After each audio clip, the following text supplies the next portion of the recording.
y que incluso llegan a ir más lejos, afirmando que su judaísmo es exactamente el judaísmo que entregó Moshe hace 4.500 años atrás. No existe hoy día un judaísmo exactamente igual al que recibimos de Moshe. No existe. ¿Por qué? Por la simple razón que nuestras condiciones han cambiado. Y por tanto nos hemos visto en la necesidad de hacer innovaciones, cambios, replanteamientos, adaptaciones, contextualizaciones, para poder hacer relevante, significativa, práctica, la esencialidad de la fe que no cambia y que recibimos directamente de Moshe. Y estos cambios son los que explican las diferencias en costumbres, prácticas y ritos que, lejos de disminuirnos, si lo interpretamos correctamente, no hacen sino enriquecer y embellecer la belleza pluralista del judaísmo. O sea, nadie, no creas la falacia de alguien que venga diciéndote: yo represento al auténtico judaísmo y los demás están equivocados.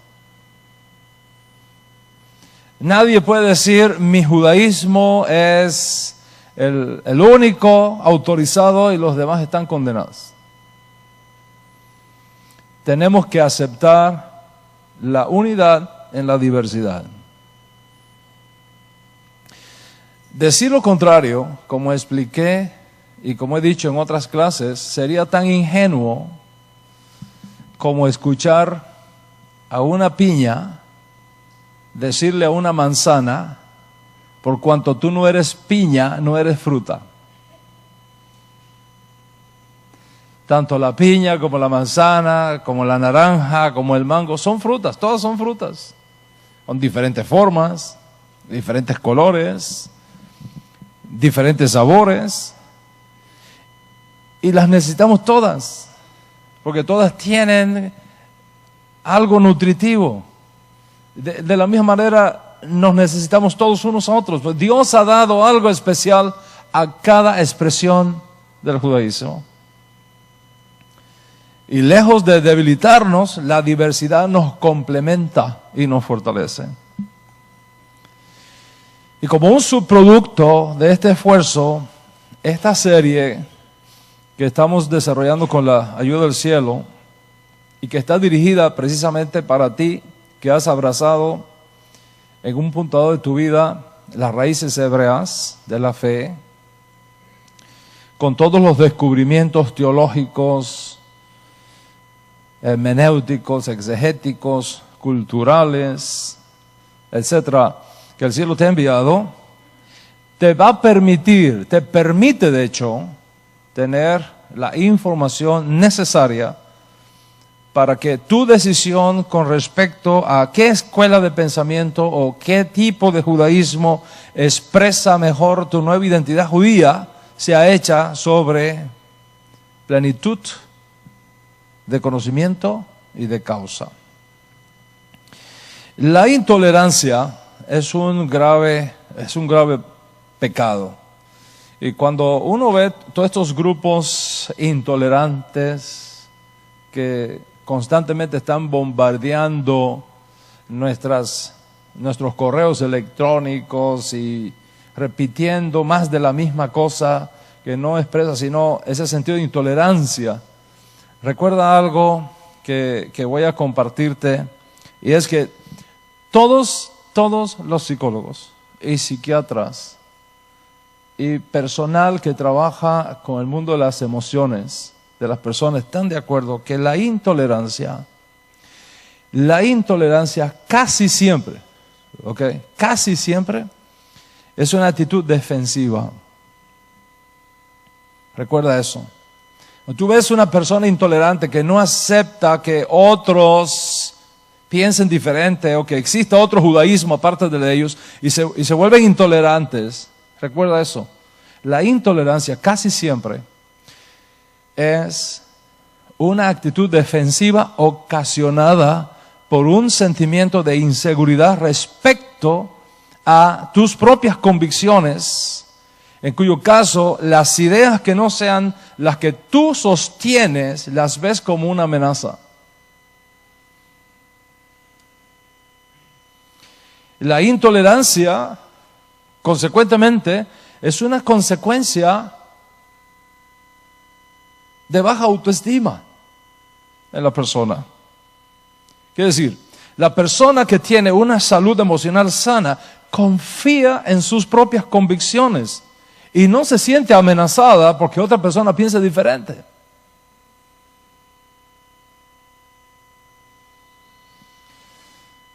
En clases previas, yo he estado tratando de explicar esto, específicamente porque en las comunidades emergentes que estamos viendo hoy día en todo el mundo, no solamente hay judíos, sino también justos de las naciones. Y enfatizamos ese principio, que ese judaísmo único, extraordinario, que recibimos una vez a través de Moshe en Sinaí, tiene también una ventana al mundo. Es decir, tiene una plataforma hebrea para los no hebreos. Una rama judía para los no judíos, donde tú puedes descubrir tu porción de herencia ancestral de nuestro pueblo judío y vivir excepcionalmente tu nueva fe dentro de la riqueza de la provisión que el judaísmo ofrece para aquellos que no son necesariamente, biológicamente hablando, judíos, o que todavía, por alguna razón, que uno respeta, no siente que están en condiciones de hacerse judíos por elección, sino vivir como justos de las naciones, gozando, por supuesto, de todos los privilegios y responsabilidades que eso implica. Y basado en lo que hemos estudiado hasta aquí, tenemos entonces un judaísmo, uno solo, venido de Moshe, pero que existen diferentes interpretaciones. Es decir, muchas escuelas de pensamiento, muchas tradiciones. Tenemos judaísmo tradicional, tenemos judaísmo ortodoxo, ultraortodoxo, hasídico, reformista, conservador, reconstruccionista, neoortodoxo, ortoconservador, caraíta, samaritano. Unidad en la diversidad. Entonces la gente me pregunta, ¿por qué yo no elegí el judaísmo ortodoxo? ¿Por qué no elegí el judaísmo hasídico? ¿Por qué no elegí el judaísmo ultraortodoxo, o reformista, o conservativo, o caraíta? Y hay respuestas, hay razones.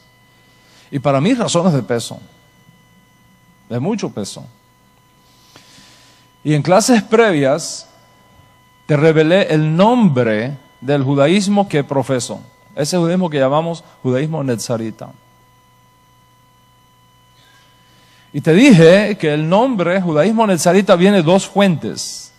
La primera es el Tanaj, la Torah, Nevi'im, Ketuvim, la Torah, Nevi'im, el Tanaj, la Biblia hebrea.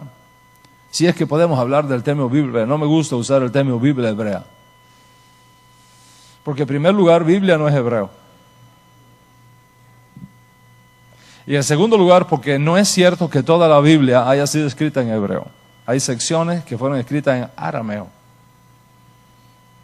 El término Biblia hebrea, académica hablando, no es correcto. Pero bueno, es lo que mejor la gente entiende tal vez. Y además de esa fuente, tenemos la segunda fuente donde nos viene el nombre, que es el Código Real. Popularmente e incorrectamente conocido como Nuevo Testamento.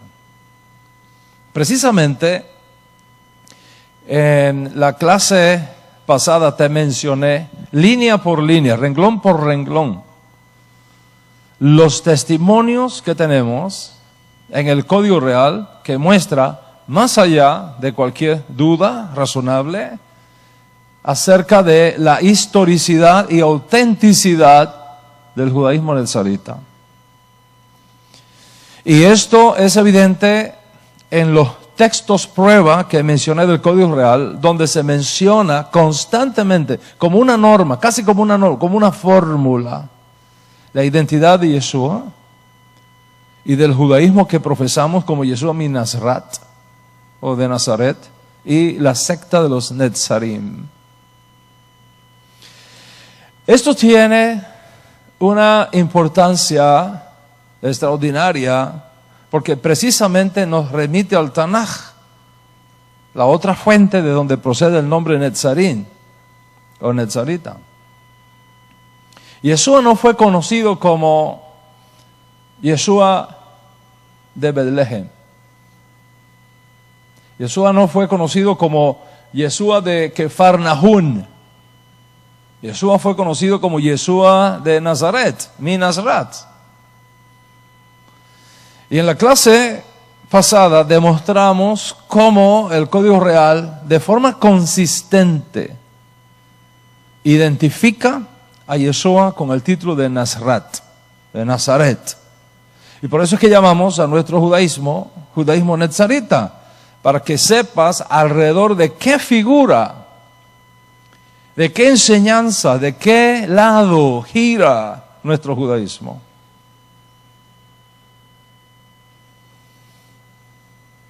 Consecuentemente, cuando uno tiene esa base informativa, uno puede entender la importancia del movimiento inicial de Yeshua, que no fue conocido como cristianismo, para nada, sino judaísmo netzarita, Netzarim.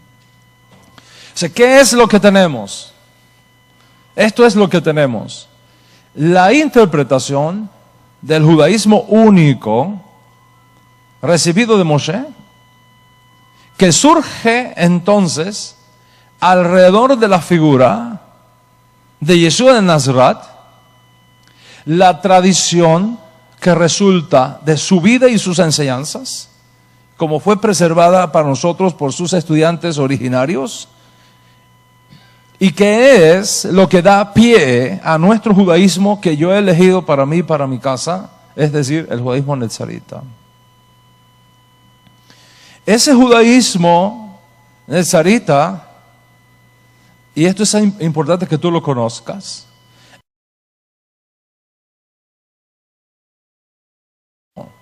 por 450 años. Es anterior al judaísmo misnaico por 150 años. En otras palabras, cuando Yehuda Hanasí, Yehuda el príncipe y sus asesores escribieron la Misná, ya el judaísmo nezarita existía. Antes del rabino Akiva, ya el judaísmo nezarita existía. El judaísmo netzarita es más antiguo incluso que el judaísmo que surge a partir de la destrucción del templo de Jerusalén en el año 70 y que llevó a los intelectuales judíos de la secta de los fariseos que seguían las enseñanzas de Hillel a redefinir el judaísmo, reformarlo e innovarlo para que pudiera funcionar sin el Estado judío, sin templo, sin sacerdotes, sin sacrificios. Incluso podemos decir que nuestro judaísmo ya existía antes del rabino Yohanan ben Zakkai, quien previo a la destrucción de Jerusalén en el año 70 hizo un pacto con Vespasiano, quien vino a ser el próximo emperador de Roma en aquellos días, consiguiendo de él un salvaconducto mientras el resto de los judíos era masacrado en la ciudad por no seguir el consejo de Yeshua. Antes de Yohanan ben Zakkai, ya el judaísmo nazarita existía. Lógicamente, nuestro judaísmo es anterior al judaísmo mizrahi, es anterior al judaísmo askenazí, es anterior al judaísmo sefardí en cientos de años. Y por supuesto, muy anterior al surgimiento del cristianismo, 200 años después de Yeshua. Y debido a su antigüedad, el judaísmo nazarita está más cercano entonces a los hombres de la gran asamblea, está más cercano a los profetas, está más cercano a los ancianos, está más cercano a Yahshua, está más cercano a Moshe que cualquier otro tipo de judaísmo que hoy día exista. Y de la clase pasada aprendimos muchas cosas. Estás aprendiendo a conocer por qué llamamos a nuestro judaísmo nazarita. Es importante conocerlo, eso nos da la identidad necesaria para saber quiénes somos, dónde estamos, para dónde vamos. Es decir, tú tienes que llegar a un punto en tu vida donde estés convencido que nuestro judaísmo no es algo que estamos inventando en estos días. Que ustedes no son una probeta llena de conejillos de indias para ver si esto funciona, sino que somos las consecuencias de una hermosa tradición que viene precisamente de la vida y del legado del más extraordinario hijo que ha dado Israel al mundo, Yeshua Mashiach. Yeshua Mashiach. Y has aprendido cómo en esa historia hay una razón importante, trascendental. ¿Por qué llamamos a este judaísmo nazarita? Es decir, te di las razones históricas y las razones proféticas incluso que nos sostienen. Has aprendido que este judaísmo nazarita sobrevivió a la destrucción del segundo templo. Y por lo tanto es uno de los judaísmos más antiguos que existen en el mundo hoy día. Es más, a estas alturas ya tú debes de saber que nuestro judaísmo constituye una dinastía. Una dinastía, la dinastía nazarita, ligado a lo más puro y a lo más noble que haya conocido Israel alguna vez, directamente conectado con la casa de David, con la realeza de Israel. Has aprendido que Yeshua no nombró un sucesor, sino que Él sigue siendo nuestro máximo líder de nuestro movimiento y que su partida temporal fue llenada por ilustres dirigentes que fueron moviendo la responsabilidad histórica de ese legado y extendiéndolo más y más hasta llegar a nosotros. Has aprendido y hoy vas a aprender más aún de toda esa historia riquísima que sobrevive a los momentos más difíciles que experimentamos con aquellos atropellos de Roma y sus continuas campañas de aniquilar todo lo que oliera a la casa de David en aquellos días. Has aprendido que nuestro judaísmo nazarita retiene consigo tradiciones y costumbres muy antiguas que no tienen paralelo con otras interpretaciones del judaísmo que hoy conocemos. Y por lo tanto tienes que sentirte sanamente orgulloso de tu judaísmo. Y por supuesto, esto significa que no somos los únicos, o que nuestro judaísmo es el único, o que nuestro judaísmo es perfecto y no tiene fallas. Ya te he explicado que nadie puede decir, mi judaísmo es el único que existe y los demás están equivocados. Hay cosas que Hashem ha entregado a otras expresiones del judaísmo que nos bendicen a nosotros y que nos enriquecen a nosotros y que nos fortalecen a nosotros, como hay cosas nuestras que los bendicen a ellos. Has aprendido a entender que tú formas parte de una línea de fe y prácticas nobles que está ligada a lo más puro y precioso que ha existido en Israel, el alma de Yeshua HaSadik, el más noble judío que el mundo haya conocido. Has aprendido, en fin, que estás aprendiendo una rica herencia de un legado único, extraordinario, y que debes de sentirte bendecido y agradecido al Eterno por haberte revelado la identidad de Yeshua mi Nazaret. Este judaísmo con la luz de Mashiach y con la esperanza segura de la vida eterna en el mundo por venir. Esto es un regalo del cielo y de eso tenemos que estar siempre agradecidos. Y eso es lo que explica en parte por qué muchas de nuestras halajot, muchas de nuestras formas de vida y muchas de nuestras prácticas son únicas y muy nuestras, y que no necesariamente se encuentran en las formas más recientes del judaísmo que obedecen a circunstancias diferentes a las nuestras. Eso fue a grandes rasgos lo que hemos estudiado hasta el día de hoy. En la clase que nos ha convocado a todos aquí en este momento, quiero mostrarte evidencias históricas que te permitan sentirte más orgulloso aún del legado de nuestro judaísmo nazarita, al tiempo que conoces de esas grandes figuras que han formado el mundo embrionario en ese proceso de formación histórica que nos permite ubicarlos incluso en los difíciles momentos que ellos vivieron, de exilio, de persecuciones, de linchamientos, de odio sin causa a que fueron expuestos los líderes de nuestro judaísmo.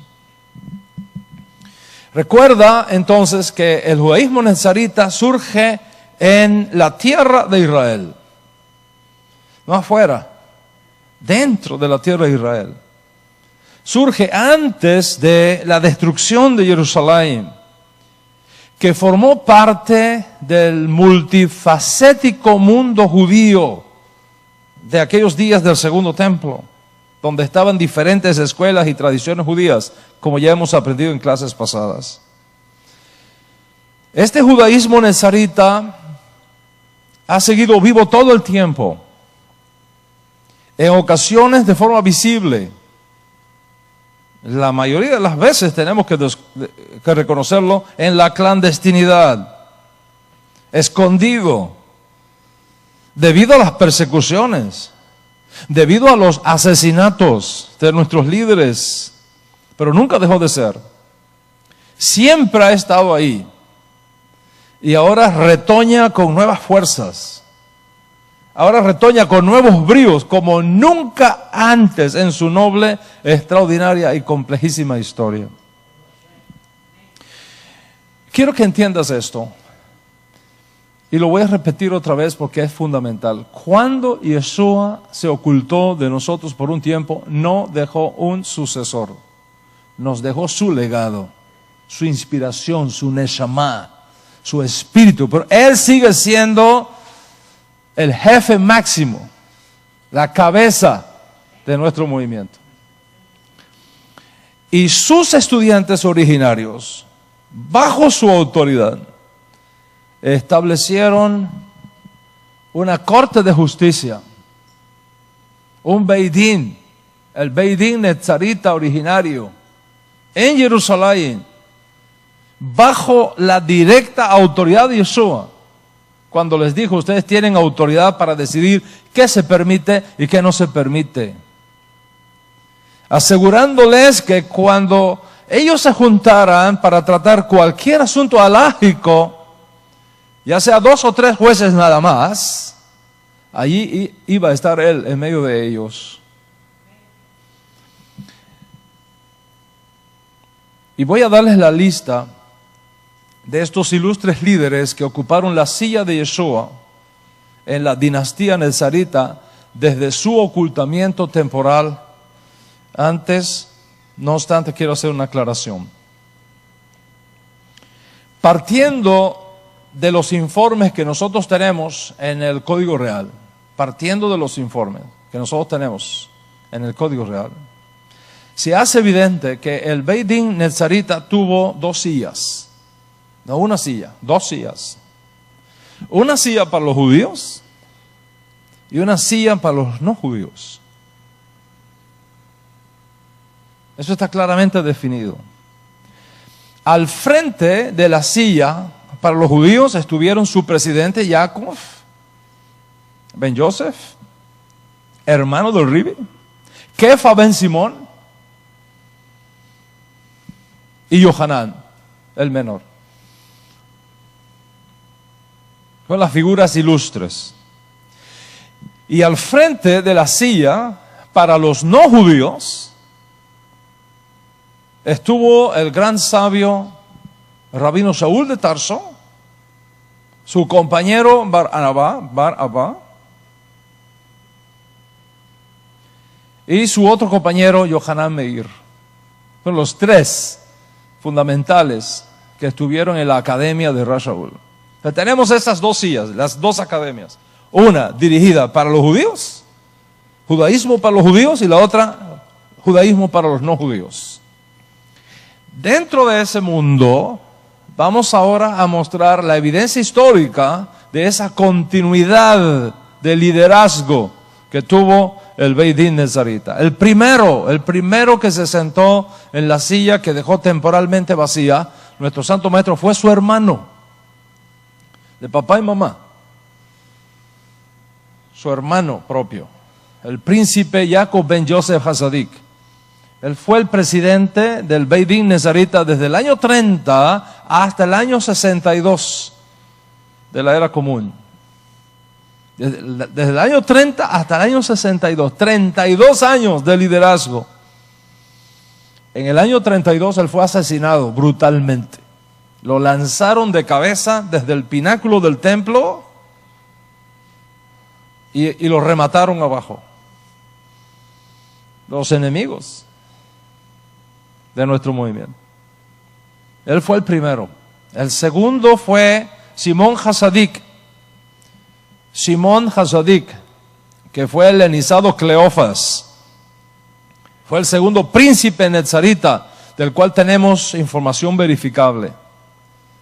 Siguiendo esa línea que existe en nuestro pueblo, que cuando muere un sádic, Dios levanta otro. Cuando se apaga una luz, Dios levanta otra. Y esa nueva luz que ocupó la silla de Jacob ben Joseph fue su excelencia, el príncipe Shimon Hasadik, desde el año 62 hasta el año 107, cuando fue asesinado por Trajano. ¿Y por qué fue asesinado por Trajano? Por ser descendiente de la casa de David. Porque Roma tenía pánico de los descendientes de la casa de David por temor a que alrededor de él se formara un movimiento con la mira de restaurar la monarquía davídica en Israel. 45 años de servicio al frente del judaísmo nezarita. Si hay que notar que a partir del año 62 en adelante, aún hasta después de la destrucción de Jerusalén en el año 70, los romanos se volvieron cazadores de brujas contra todo judío que tuviera específicamente una relación biológica con la casa de David. Lo veían como una amenaza. El tercer líder nezarita que ocupó la silla de nuestro santo maestro fue su excelencia, el príncipe Sedequías Hasadik, desde el 107 hasta el 110. Apenas 3 años. Y ustedes saben por qué. Lo lincharon también.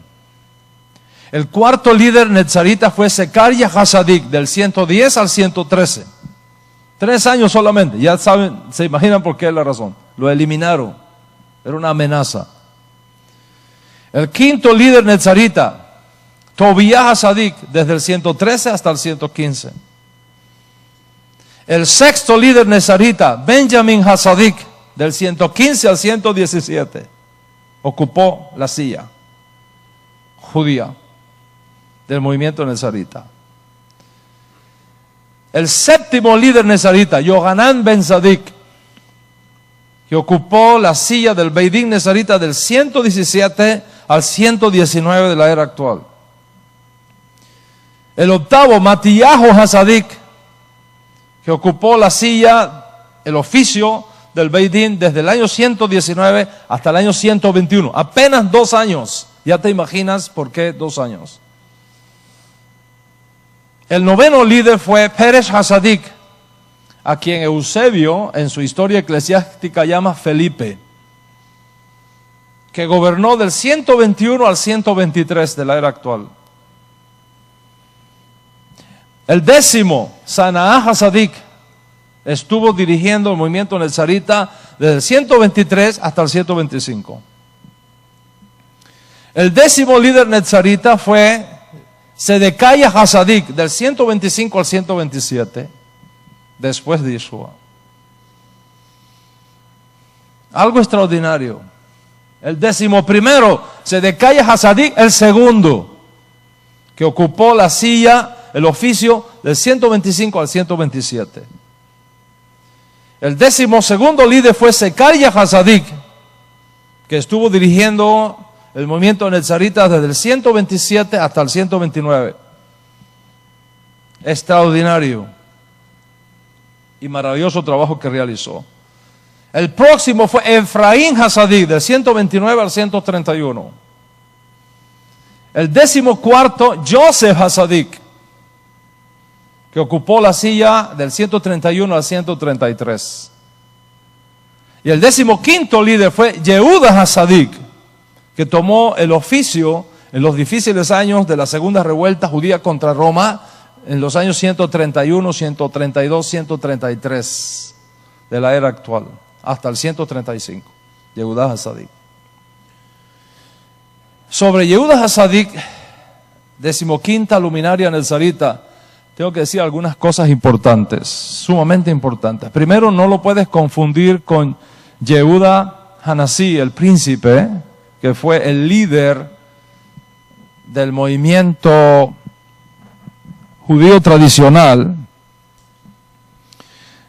que marcó lo que hoy conocemos como la Misná.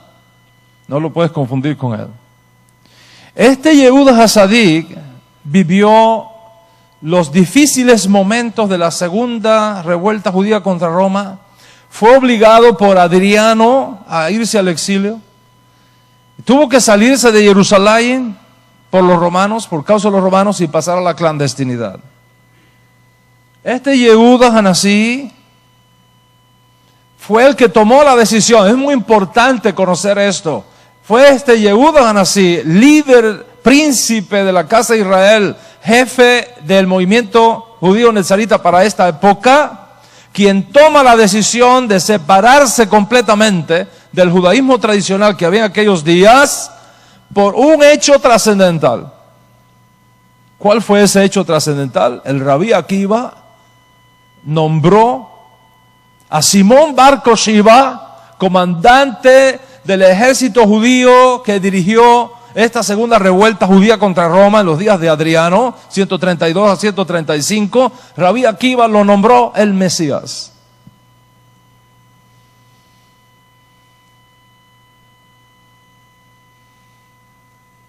Y cuando Yehuda Hasadik oyó esto, dijo: definitivamente nosotros no podemos estar aquí, porque nosotros tenemos un Mesías que no puede ser negociado, que es Yeshua. Y tomó esa decisión. O sea, lo que causa esa separación es el nombramiento de Simón bar Koshiva como el Mesías de Israel que hizo el Rabí Akiva. Es decir, el judaísmo nezarita bajo la dirección del príncipe Simón Hasadik y el judaísmo fariseo hilelita bajo la dirección del rabino Yohanan ben Zakkai, aquel que pactó con Roma para lograr la sobrevivencia de Yavne, es lo que está en juego en todo este escenario. Y uno tiene que conocer estas cosas. El judaísmo nezarita fue una interpretación específica de la manera como tiene que vivirse el judaísmo ahora en la presencia del Mesías, en la persona de Yeshua ben Yosef, sin templo, sin sacrificios, con la mira de restaurar la casa de David una vez que llegara el momento elegido por la sabiduría divina. El otro judaísmo que sobrevive a la experiencia de la destrucción de Jerusalén y que podemos identificar como el judaísmo gilelita, fue una interpretación específica de cómo puede el judío sobrevivir ahora sin templo, sin sacerdotes, sin sacrificios, sin Mesías, porque no aceptaron que Yeshua fuera su Mesías, sino el otro Mesías que ya mencionamos. ¿Cómo lograron sobrevivir estas dos corrientes judías post-destrucción de Jerusalén, post-destrucción del templo? El judaísmo nezarita sobrevive gracias a que sus líderes, es decir, los príncipes nezaritas, pudieron reinterpretarlo con Yeshua Mashiach, estando ahí presente y colocándolo a él como una fuente segura de expiación. ¿Y cómo pudo sobrevivir a la tragedia de ese desastre nacional? El judaísmo tradicional, gilelita, sobrevivió gracias a que sus líderes reinterpretaron el judaísmo que había en aquellos días para que pudiera ser funcional, sin templo, sin sacrificios, explicando que la teshuvah, es decir, el arrepentimiento, la tefilá, es decir, la oración, y los masim tovim, es decir, las buenas obras, reemplazan a los sacrificios del templo, y los nuevos líderes de su movimiento, es decir, los rabinos, reemplazan a los sacerdotes. Y fue en esas condiciones que llegamos a los difíciles años del 132 al 135, cuando todos estos hechos ocurren y tanto los líderes nezaritas como los rabinos fariseos fueron asesinados o tuvieron que irse al exilio, a la clandestinidad, como personas no gratas por el imperio. Recordemos que fue en esta época cuando el emperador Adriano declaró al judaísmo ilegal en el imperio. Tanto el judaísmo gilelita o el judaísmo aquivano, como queramos llamarlo, como el judaísmo nezarita. El que fuera descubierto enseñando Torah, armando un estudio de Torah, corría peligro de muerte. Y los asesinatos se contaban por días. El deseo de Adriano fue eliminar todo vestigio de judaísmo, toda posibilidad de reconstrucción de Jerusalén, toda posibilidad de reconstrucción del templo, del Estado judío.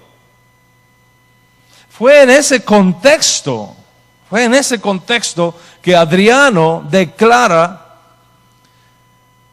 a Israel con un nuevo nombre, para borrarlo de la faz de la tierra, y lo llama Palestina.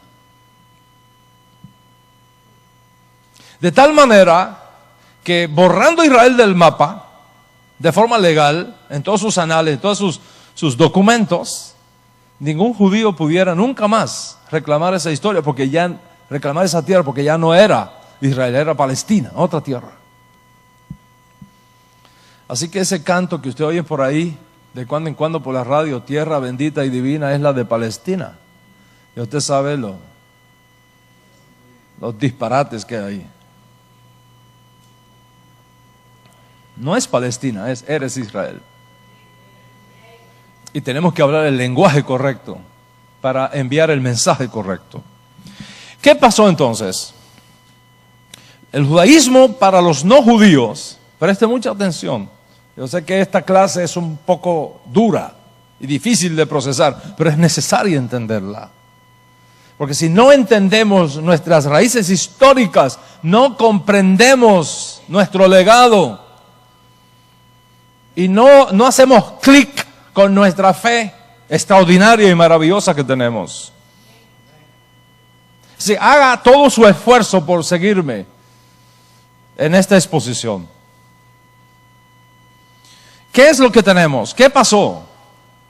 El judaísmo para los no judíos, escuche bien, el judaísmo para los no judíos, bajo la dirección del rabino Shaul, de Barabá, de Yohanan Meir, había crecido impresionantemente. Podríamos decir que basados en la profecía, por cada judío nezarita había 10 justos de las naciones, es decir, 10 cristianos. Y rabino Shaul, en varias ocasiones, y eso es evidente en sus dichos y en sus escritos, previó el peligro de que de entre ellos se levantaran líderes perversos, lobos, que no perdonaran el rebaño y comenzaran a alejarse de los principios y de las normas que la silla del judaísmo para los no judíos había establecido en todo el mundo del imperio de aquella época. Ya habían pasado 30 años de la partida de nuestro santo maestro. Y el rabino Shaul, nos dice el Código Real, en una reunión con los líderes no judíos de Asia Menor, les había advertido del peligro que corrían si se desviaban de su raíz judía. Y les advirtió del peligro que había de que se hablara, se enseñara de otro Yeshua. Del peligro que había de que se enseñara de otra palabra de redención. Del peligro que había de dejarse llevar por otro brío, por otro espíritu. Y esto significa que ya para los días de Shaul se estaban dando interpretaciones de Yeshua, se estaban dando enseñanzas de Yeshua y se estaban dando versiones de su fuente de autoridad que estaban desviándose del judaísmo proclamado por el rabino Shaul de Tarso y su academia. Y en efecto así ocurrió. Los cristianos de aquella época, es decir, los creyentes de origen gentil, una gran multitud, como aquella gran multitud que salió de Egipto, en estos días difíciles de la segunda revuelta judía contra Roma, el año 132 al 135 aproximadamente, se habían divorciado ya de su raíz hebrea, para no tener nada que ver con los judíos. Y de esa forma, entre otras cosas, evitar confrontaciones mortales con Roma. Los líderes nezaritas, los judíos nezaritas, estaban en apremio, perseguidos unos, asesinados otros, escondidos la mayoría en la clandestinidad. Por su parte, los cristianos estaban siendo acusados de judíos, de ser judíos por el imperio, y estaban corriendo el mismo peligro. Entonces, los líderes cristianos desarrollaron una política de sobrevivencia, desconectarse de los judíos, negar toda raíz judía para no ser confundidos con los judíos, y aprovechando la coyuntura política del momento, hicieron una tremenda movida que cambió la historia. Tomando ventaja del hecho de que los líderes del movimiento judío nezarita estaban en la clandestinidad debido a las persecuciones y a los asesinatos, nombraron por primera vez en la historia a un no judío como el líder de ese movimiento, de esa silla. En otras palabras, al no estar presentes, físicamente presentes, las autoridades nezaritas nombraron a un gentil como el nuevo líder de ese movimiento. Recuerda que la silla del Beit Din nezarita había quedado vacía por esta ola de asesinatos, de asaltos, de persecuciones de los romanos contra los judíos, y especialmente contra los judíos que tenían conexión biológica con la casa de David, según hemos explicado.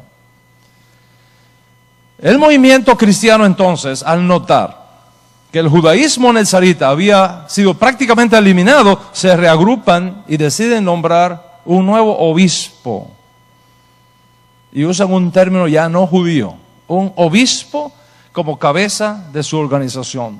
Fue el famoso obispo Marcos. Mientras eso está pasando, mientras eso está pasando, en la parte política del Estado, de cosas que está sucediendo allí, el emperador Adriano tomó medidas excepcionales. Él tenía temor de que surgiera algún judío descendiente de David y le creara otro dolor de cabeza. Y entonces, para evitar toda posibilidad, la más mínima posibilidad del resurgimiento de la dinastía davídica, el emperador Adriano ordenó arar a Jerusalén, cambiarle el nombre a la ciudad y, como dije, cambiarle también el nombre a la tierra de Israel. Es decir, cerrando toda posibilidad legal de que se levantara algún netzarita, descendiente de David, o cualquier otro descendiente de David, como Simón Bar Kokhba, y pudiera reclamar el trono de Jerusalén y establecer la monarquía en la tierra de Israel. Marcos, de ahora en adelante, va a recibir el título romano de obispo, y ese Marcos es el padre de lo que hoy día conocemos como el papado romano. Aprovechando que los judíos tuvieron que irse a la clandestinidad, y especialmente los descendientes de la casa de David, que se habían mantenido unidos, el judaísmo netzarita, este nuevo liderazgo cristiano se toma la autoridad de nombrar a un no judío al frente del movimiento, y eso devino en lo que hoy conocemos como cristianismo. Esa es la verdad histórica. Por un lado, la historia del ilustre y noble judaísmo nezarita, y por otro lado, la historia de una usurpación. Cuando los líderes cristianos aprovechan el vacío de la autoridad judía, dan la espalda a su matriz hebrea, dan la espalda al judaísmo nezarita, que los había cuidado, los había protegido, los había educado en el conocimiento de la Torá, del Dios de Israel, del Mesías de Israel, y ahora, atraídos por los nuevos aires del imperio, comienzan a alejar más y más sus tiendas de Jerusalén y acercarlas más y más a Roma.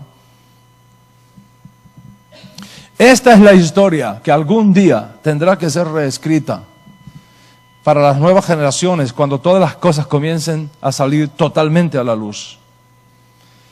Más tarde, el emperador Constantino, para firmar su trono, reúne a todos los obispos cristianos del imperio para tener un concilio donde saliera una sola religión y una sola fe para el imperio. Ningún líder judío nezarita sospechosamente fue invitado a esa reunión. Y por votación, y bajo la supervisión imperial, los obispos votan por llamar a Jesús su nuevo Dios. El domingo su nuevo día de adoración. Y la iglesia, el nuevo pueblo escogido. Era el año 325 de la era común. La consumación de la usurpación. Y desde entonces todos los escritos judíos comienzan a ser manipulados, reeditados, para que esté en línea con la nueva teología del nuevo pueblo escogido. Y por consideraciones teológicas se comienza la campaña de esconder la verdadera identidad de Yeshua, la verdad de su misión, la verdad de su identidad y la verdad del judaísmo nezarita. Se le prohíbe a los cristianos tocar nada que fuera judío. Se cambia el calendario. Se cambian los días de adoración. Todo se cambia. Y en una carta que escribió el propio Constantino, y de lo cual hay evidencia histórica, él da la razón por la cual se establecen esos cambios. Y la razón es esta: para no tener nada compartido con esa chusma de judíos.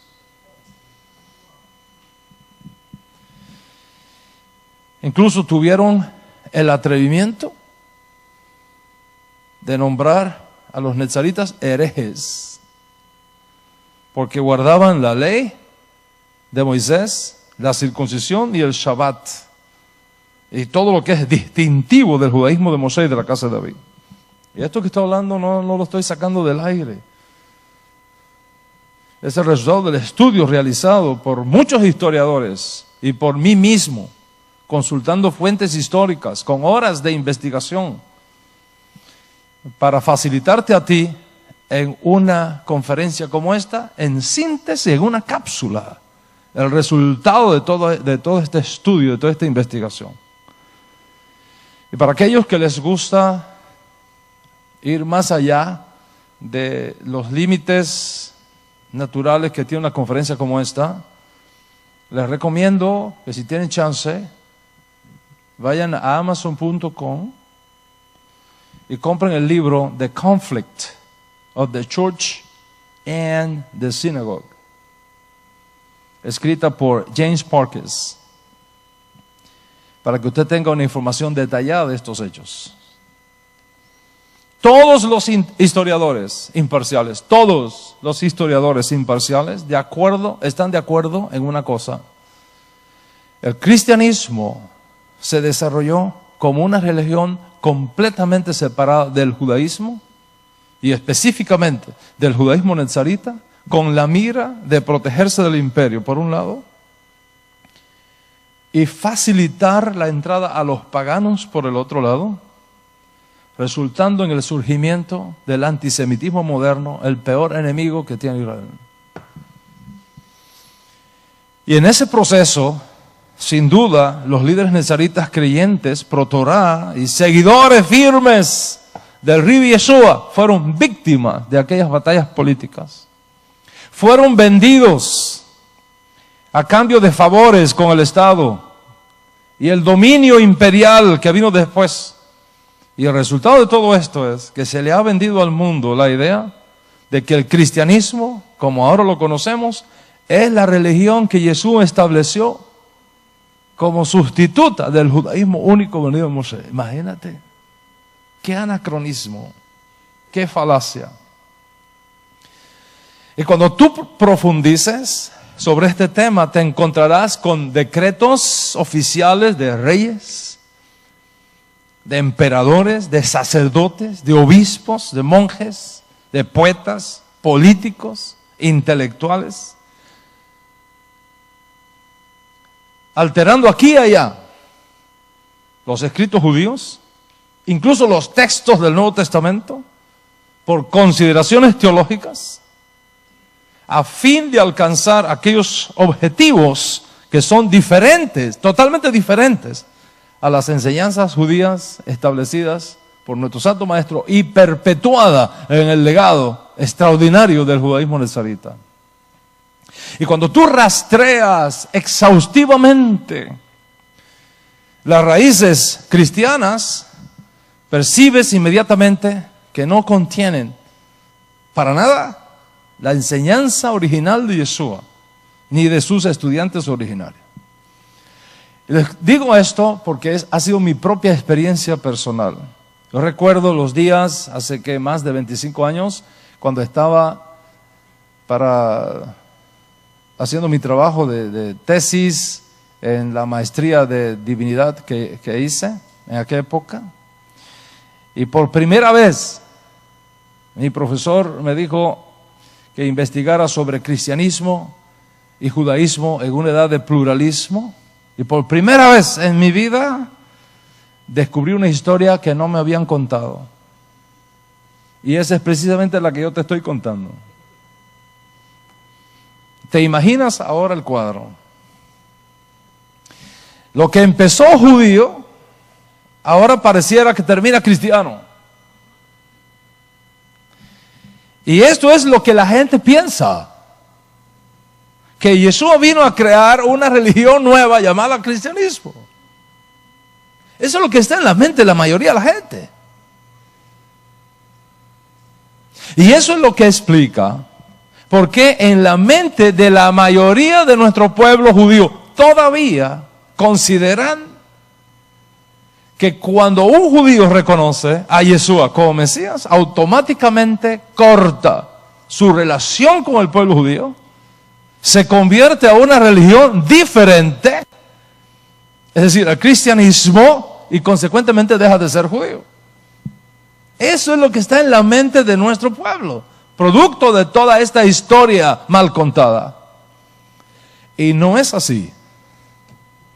Y nosotros estamos aquí y existimos aquí, entre otras cosas, para decirle al mundo que no es así. Yeshua no hizo tal cosa, jamás. Ni los que siguieron al principio a Yeshua hicieron tal cosa, ni nosotros hacemos tal cosa. La usurpación tuvo lugar sin duda. Sin embargo, Rabotai, a los ojos de Dios, nada que se toma por usurpación quedará finalmente usurpado. Dios tiene un momento para restaurar la verdad. Dios tiene un momento para restaurar la resurrección de lo que se intentó destruir.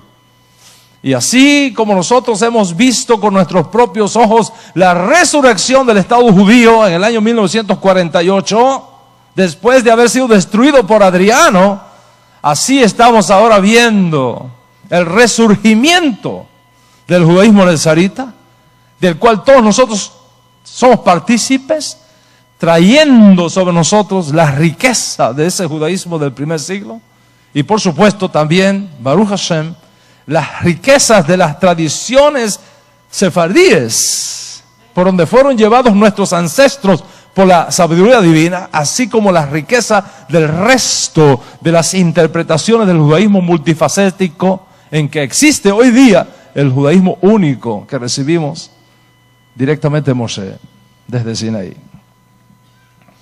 Ahora bien, he dicho que el nombre y consecuentemente la esencia de nuestro judaísmo nazarita proviene del Tanaj y proviene de los informes del Código Real que confirman lo dicho por la Torá, por los profetas y por los salmos. Y en la clase pasada, de forma específica, te nombré, como dije, renglón tras renglón y línea tras línea, los datos donde se confirma el nombre, la antigüedad y la naturaleza de ese nombre. Y hasta ahí estamos bien. Pero alguno podría objetar, ¿dónde está en el Tanaj la expresión Netzarim, de donde toma nombre nuestro judaísmo? ¿Cómo me puedes decir que Nazaret o Nazrat es algo serio, es algo profético, cuando esa ciudad no existió en los días de los profetas? Y por tanto no pudieron haber profetizado sobre ella. De hecho, Nazaret no es nombrado ni una sola vez en el Tanaj. La ciudad de Nazaret, el pueblito, no es una ciudad, es un pueblito. La aldea de Nazaret no es nombrada ni una sola vez en el Tanaj. Entonces, ¿de dónde saco el argumento de que Netzarim proviene del Tanaj? Tanto como por los informes del Código Real. ¿De dónde saco eso? Eso es precisamente el tema que vamos a tratar en nuestra próxima clase, con la ayuda del cielo, porque ahora mi tiempo ha concluido.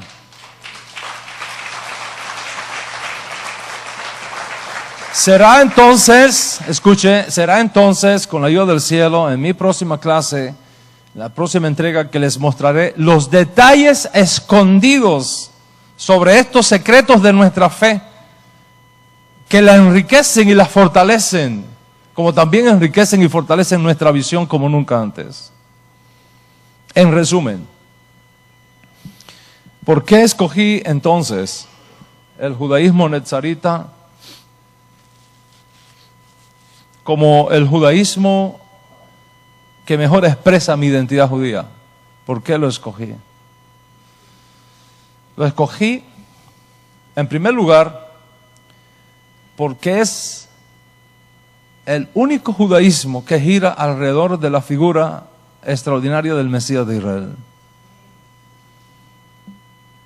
En segundo lugar, porque es Es el judaísmo que tiene una historia maravillosa, donde se conjugan la Torá, los profetas, los salmos, los escritos sagrados, con lo mejor que se puede concebir en Israel, es decir, el alma extraordinaria de nuestro Ribi HaKadosh, y eso me hace clic,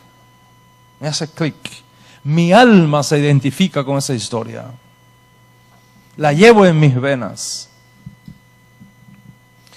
En tercer lugar, porque el judaísmo netzarita desafía lo mejor de mí,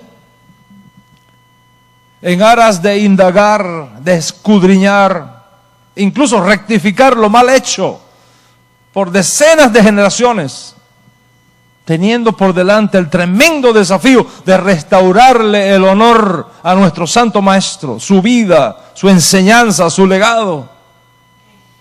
Y eso me da la oportunidad de hacer un trabajo de reingeniería cultural, de reingeniería generacional, que está íntimamente ligado a la exigencia de una misión cumplida que facilite el retorno de nuestro Santo Maestro pronto y en nuestros días. En cuarto lugar, porque este judaísmo me da la oportunidad de explorar, de escudriñar y rectificar lo mal hecho en relación con la escritura, con la edición y la transmisión del cuerpo de enseñanza que retiene consigo los códigos necesarios para comprender de forma adecuada quién fue Yeshua y qué realmente enseñó Yeshua. De tal manera que lo que a mí me robaron las generaciones pasadas, se lo podamos entregar como legado a las generaciones por venir.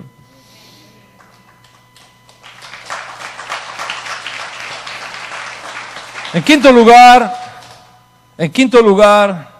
porque contiene una historia maravillosa de sabios, de príncipes y defensores de la mesianidad de Yeshua, que nunca apostataron de la Torá, que nunca cambiaron al Dios de Israel por ningún nuevo Dios, que nunca renunciaron a la fe ancestral de nuestro pueblo y al mismo tiempo se mantuvieron firmes en su entendimiento de Yeshua como Mesías. Y estos 15 ilustres príncipes de Israel que he mencionado y los que se mencionarán después, es una cadena ininterrumpida de héroes, mártires, sabios, príncipes de Israel, que dieron todo lo que tenían, incluso sus vidas, sin negociar a Yeshua, sin negociar la Torá, sin negociar los mandamientos, sin negociar los preceptos, ni las prácticas y costumbres sagradas de nuestro pueblo. Y yo me identifico con esa historia. Cobra vida en mí. La veo, la siento, la llevo adentro, como mi propia historia. Y me siento más cerca de Moshe y del cielo en ella que en cualquier otra interpretación del judaísmo. Por otro lado, sería muy ingenuo de mi parte decir que mi judaísmo es el único válido que los demás no cuentan. Lo aleno. Ya he explicado eso. Sería ingenuo de mi parte también decir que nuestro judaísmo es el auténtico judaísmo de Moshe y de los profetas. Lejos de mí esté tal cosa. Sin embargo, para ser honesto contigo, creo que si Moshe viviera en este tiempo, posiblemente habría elegido el judaísmo nezarita para expresar su fe en Yeshua como Mesías. Y lo mismo hubiesen hecho los 70 ancianos. Y lo mismo habrían hecho los profetas y los hombres de la gran asamblea, y Yahshua, y Hagai, y Malaquí, y Yesiyahu, y Ermiyahu, y Eliyahu. Y si ellos lo habrían elegido, entonces mi elección se encuentra en una zona de grandes amigos, amigos de alta confiabilidad y de extraordinaria relevancia. Y vivir en esa perspectiva me fortalece el alma, me empuja a seguir adelante, me llena el corazón de esperanza. La esperanza de un mundo glorioso que está por venir cuando aparezca Mashiach y nos conceda a todos la gracia de ver para siempre cielos nuevos y tierra nueva donde more la justicia. Esa es la fuerza que se esconde adentro de mí. Y esa es la importancia de conocer toda la riqueza que tiene nuestro judaísmo. Shabbat Shalom, paz sobre todo Israel.